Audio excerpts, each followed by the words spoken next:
L'homme ne vivra pas de pain seulement, mais de toute parole qui sort de la bouche de Dieu.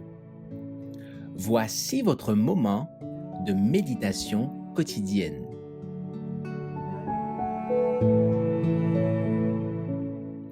Une main secourable dans nos chutes, le 6 avril.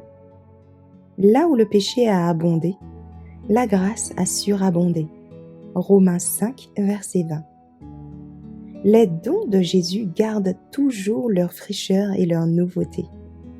Chaque nouveau don fait mieux apprécier à celui qui le reçoit les bienfaits du Seigneur. Il accorde grâce pour grâce. Les approvisionnements ne font pas défaut. Si vous demeurez en lui, le fait de recevoir un riche don aujourd'hui vous prépare à en recevoir un plus riche encore demain. Le don du Christ à la fête des noces avait une signification symbolique. L'eau représentait le baptême annonçant sa mort. Le vin, l'effusion de son sang pour les péchés du monde. Ce furent des mains humaines qui apportèrent l'eau et qui remplirent les vases. Mais il fallut la parole du Christ pour communiquer une vertu vivifiante.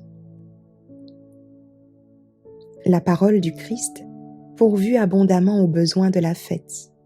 De même, sa grâce est suffisante pour effacer les iniquités humaines, pour renouveler et nourrir l'âme.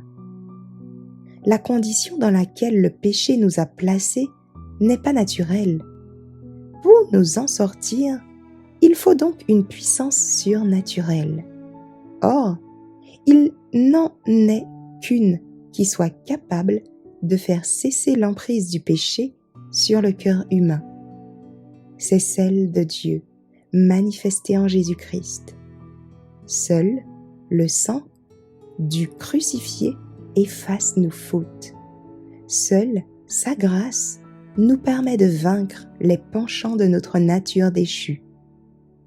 Satan est décidé à faire en sorte que les hommes ne voient pas l'amour de Dieu qui l'a amené à donner son Fils unique pour le salut d'une race perdue.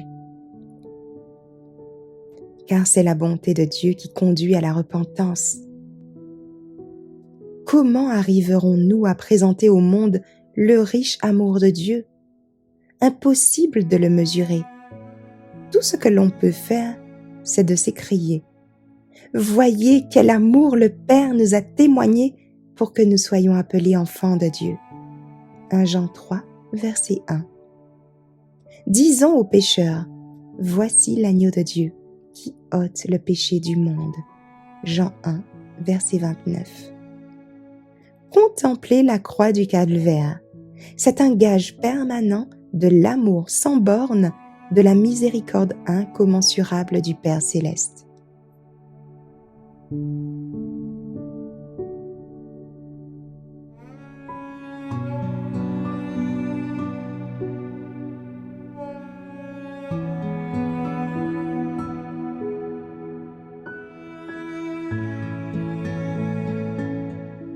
Merci d'avoir écouté cette présentation.